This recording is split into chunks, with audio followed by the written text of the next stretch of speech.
जानते हैं आज के देश और दुनिया की सिलेक्टेड काम की और महत्वपूर्ण 50 बड़ी खबरों को सिर्फ 10 मिनट में। पर अभी तक आपने इस वीडियो को लाइक नहीं किया तो लाइक कर दीजिए। कांग्रेस ने बिहार की तरह पूरे देश में जातिगत जनगणना कराने की उठाई मांग। राहुल गांधी ने कहा जितनी आबादी उतना हक, ये कांग्रेस का प्रण। तो इस पर पीएम मोदी ने दिया करारा जवाब। कहा मेरे लिए गरीबी सबसे बड़ी जाति। कांग्रेस भारतीयों को बांटना चाहती है। सनातन धर्म ही एकमात्र धर्म है, बाकी सभी संप्रदाय और पूजा पद्धतियां हैं। यूपी के सीएम योगी आदित्यनाथ का बड़ा बयान। बोले सनातन मानवता का धर्म है और अगर इस पर हमला किया गया तो पूरी दुनिया का विनाश होगा। महाराष्ट्र के सरकारी अस्पताल में दवा की कमी से मौत का तांडव। 48 घंटे में 31 मरीजों ने तोड़ा दम। मृतकों में 16 नवजात। कांग्रेस नेता राहुल गांधी ने जताई संवेदना। कहा लोगों की मृत्यु का समाचार बड़ा ही दुखद। कुत्ते बिल्ली को वोट दे देना लेकिन मध्य प्रदेश में बीजेपी को वोट मत देना। टीचर का वीडियो हुआ वायरल। बीजेपी की बड़ी मुसीबत। जम्मू कश्मीर को मिला 100% ओडीएफ प्लस का दर्जा। केंद्रीय गृह मंत्री अमित शाह ने जताई खुशी। कहा 370 हटने के बाद पेश की स्वच्छता की मिसाल। कांग्रेस नेता राहुल गांधी ने अमृतसर के गोल्डन टेम्पल में दूसरे दिन भी दी सेवा। महिलाओं के साथ सब्जी काटी, जूठे बर्तन भी धोए, जूते भी उठाए। चीन से फंडिंग विवाद के बीच दिल्ली, नोएडा और गाजियाबाद में न्यूज क्लिक के कर्मचारियों के ठिकानों पर पुलिस की रेड। देर शाम सील किया ऑफिस। दिल्ली एनसीआर में गैंगस्टरों को हथियार सप्लाई करने वाली महिलाएं हुई गिरफ्तार। बरामद किए गए 10 पिस्टल। छत्तीसगढ़ में विधानसभा चुनाव से पहले भरोसा यात्रा निकालकर कांग्रेस पहुंची जनता के बीच। राज्य सरकार की योजनाओं का किया प्रचार। जम्मू के राजौरी में सुरक्षा बलों आतंकियों के बीच मुठभेड़। 2-3 दहशतगर्दों के छिपे होने की आशंका। कल सर्च ऑपरेशन में 2 जवान हुए घायल। बिहार जातीय गणना का मामला पहुंचा सुप्रीम कोर्ट। जजों ने 2 टूक जवाब देते हुए कहा फिलहाल हम कुछ नहीं कर सकते। 6 अक्टूबर को आपकी दलील सुनेंगे। पीएम मोदी को मिले तोहफों का ई ऑक्शन हुआ शुरू। इस बार 912 आइटम नीलाम होंगे। बेस प्राइस 700 से 65 लाख रुपए। दिल्ली एनसीआर, यूपी, हरियाणा, जयपुर, ग्वालियर में भूकंप के झटके। तीव्रता 4.6। भूकंप का केंद्र नेपाल था जहां रिक्टर स्केल पर 6.2 की रही तीव्रता। वहां 1 घंटे में 4 बार भूकंप आया। कच्चे मकान गिरे। बच्चों के लिए आई दुनिया की दूसरी malaria vaccine. WHO chief Tedros Adhanom Ghebreyesus ने खुद साझा की जानकारी। भारत चीन बॉर्डर पर इंटेलिजेंस पोस्ट बना रही मोदी सरकार। LAC के पार चीन की हरकतों और घुसपैठ पर नजर रखने की कवायद। लद्दाख से अरुणाचल प्रदेश तक का एरिया करेंगे कवर। स्वदेशी मुसलमानों की आर्थिक सामाजिक स्थिति का मूल्यांकन करेगी असम सरकार। उत्थान के लिए बनाएगी योजनाएं। देश भर में जातिगत जनगणना से ही दलितों पिछड़ों को मिलेगा वाजिब हक। बसपा प्रमुख मायावती का बड़ा बयान।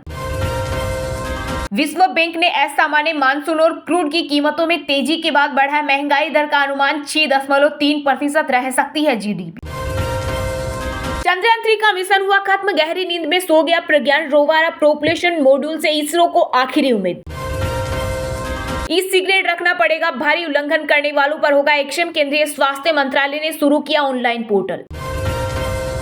पायलट और क्रू मेंबर नहीं कर पाएंगे फ्लाइट में परफ्यूम का इस्तेमाल। DGCA ने दिया प्रस्ताव। राजस्थान चुनाव से पहले पीएम मोदी ने ताबड़तोड़ दौरों से संभाला लड़खड़ाई प्रदेश भाजपा को। 5 अक्टूबर को 10 दिन में तीसरे दौरे पर आएंगे जोधपुर। बाल विवाह के खिलाफ असम पुलिस ने अपनाया सख्त रुख। विशेष अभियान के तहत 800 से अधिक आरोपी गिरफ्तार।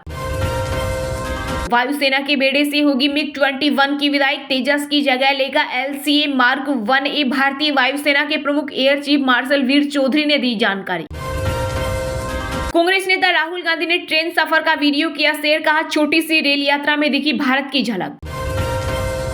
अगर किसी ने कुछ गलत किया तो एजेंसियां जांच के लिए स्वतंत्र। न्यूज क्लिक के पत्रकारों के ठिकानों पर हुई छापेमारी को लेकर बोले केंद्रीय मंत्री अनुराग ठाकुर।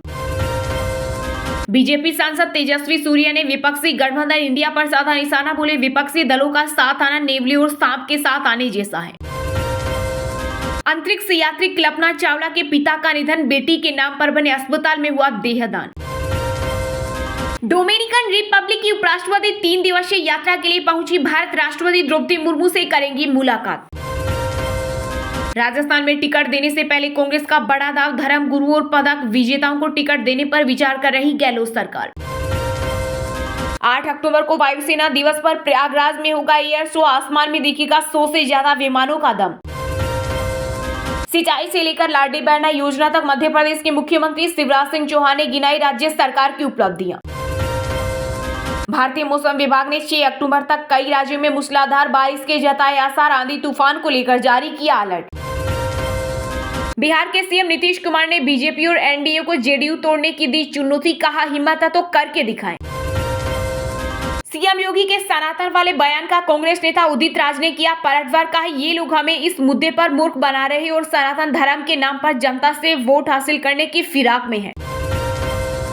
सरकारी कार्यक्रम में नहीं पहुंचे भूपेश बघेल तो बोले पीएम मोदी कोई भ्रष्टाचारी आंख नहीं मिला सकता। जाति सर्वे के नतीजे सभी सामाजिक समूह की राष्ट्रव्यापी जनगणना के लिए प्रेरणा देंगे, बिहार के सीएम नीतीश कुमार ने दिया बड़ा बयान। मध्य प्रदेश विधानसभा चुनाव के लिए बसपा और गोंडवाना गणतंत्र पार्टी ने किया गठबंधन, 230 सीट पर मिलकर लड़ेंगी चुनाव। ठीक होने के बाद पहली बार धार्मिक यात्रा पर निकले क्रिकेटर ऋषभ पंत, बद्रीनाथ धाम के किए दर्शन। बंगाल में महात्मा गांधी के नाम पर योजना में भी किया गया घोटाला, केंद्रीय मंत्री अनुराग ठाकुर ने ममता सरकार पर लगाया बड़ा आरोप। आम आदमी पार्टी ने छत्तीसगढ़ विधानसभा चुनाव के लिए जारी की उम्मीदवारों की दूसरी लिस्ट, 12 प्रत्याशियों के नाम किए घोषित।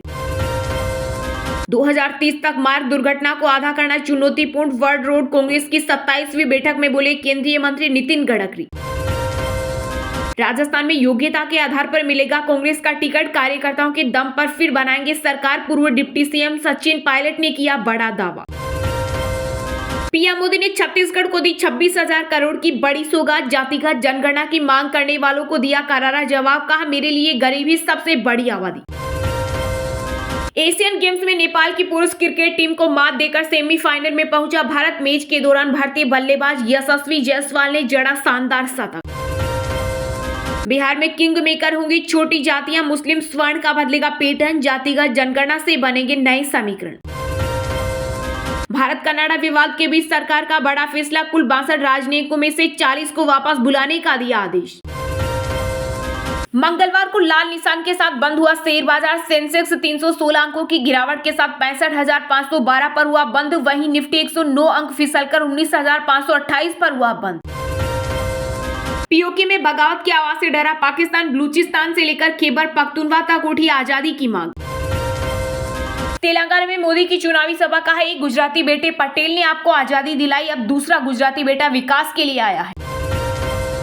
एशियाई खेलों में भाला फेंक में गोल्ड मेडल जीतने वाली पहली भारतीय महिला बनी अन्नू रानी। चलिए अब जानते हैं जो आम आदमी के काम की और फायदेमंद खबरें हैं उनको विस्तार से। पर इससे पहले अभी तक आपने इस वीडियो को लाइक नहीं किया तो लाइक कर दीजिए।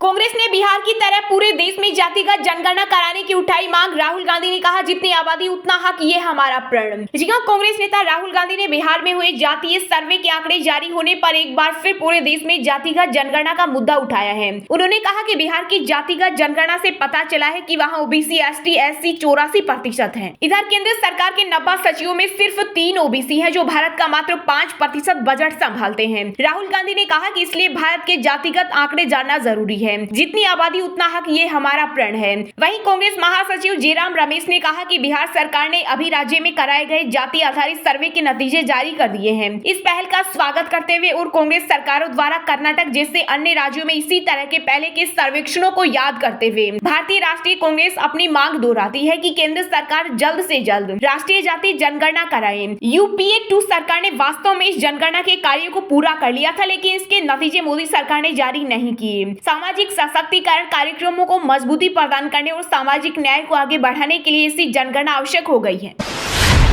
पीएम मोदी ने छत्तीसगढ़ को दी 26,000 करोड़ रुपए की बड़ी सौगात, जातिगत जनगणना की मांग करने वालों को दिया करारा जवाब, कहा मेरे लिए गरीबी सबसे बड़ी आबादी। जी हां, प्रधानमंत्री नरेंद्र मोदी ने छत्तीसगढ़ में 26,000 करोड़ रुपए से अधिक की कई विकास परियोजनाओं का शिलान्यास किया। इन परियोजनाओं में नगरनार में एनएमडीसी स्टील लिमिटेड का स्टील प्लांट भी शामिल है। इस दौरान पीएम मोदी बस्तर के जगदलपुर में एक सार्वजनिक रैली को संबोधित करते हुए कहा कि विकसित भारत का सपना तब सिद्ध होगा जब हर प्रदेश, हर जिला, हर गाँव विकसित हो। उन्होंने कहा कि विकसित भारत के लिए फिजिकल, डिजिटल और सोशल इंफ्रास्ट्रक्चर भी भविष्य की जरूरतों के अनुरूप होना चाहिए। यही वजह है कि हमारी सरकार ने इंफ्रास्ट्रक्चर पर होने वाले खर्च को बढ़ाकर इस साल 10 लाख करोड़ कर दिया है। पीएम मोदी ने कहा कि आज छत्तीसगढ़ में रेलवे की कई बड़ी परियोजनाएं चल रही है। आजादी के इतने वर्षों में भी ताड़ोकी को रेलवे के नक्शे को जगह नहीं मिली थी, लेकिन आज ताड़ोकी को नई रेल लाइन की सौगात मिल रही है। इससे आदिवासी साथियों को सुविधा मिलेगी। उन्होंने कहा कि रेलवे की ये सभी परियोजनाएं इस क्षेत्र में बड़ी संख्या में रोजगार के अवसर पैदा करेगी। प्रधानमंत्री नरेंद्र मोदी ने जनसभा को संबोधित करते हुए राज्य की सत्ताधारी पार्टी कांग्रेस पर खूब जमकर हमला बोला। उन्होंने राज्य के सत्ताधारी दल पर निशाना साधते हुए कहा कि छत्तीसगढ़ में विकास या तो कांग्रेस के पोस्टर बैनर में दिखता है या यहाँ के नेताओं की तिजोरी में दिखता है। पीएम मोदी ने बिहार जाति जनगणना का जिक्र करते हुए कहा कि कांग्रेस के नेता कहते हैं कि जितनी आबादी उतना हक। मैं कहता हूँ इस देश में अगर कोई सबसे बड़ी आबादी है तो वह है गरीब। इसलिए मेरे लिए गरीबी सबसे बड़ी आबादी और गरीब का कल्याण ही मेरा मकसद है।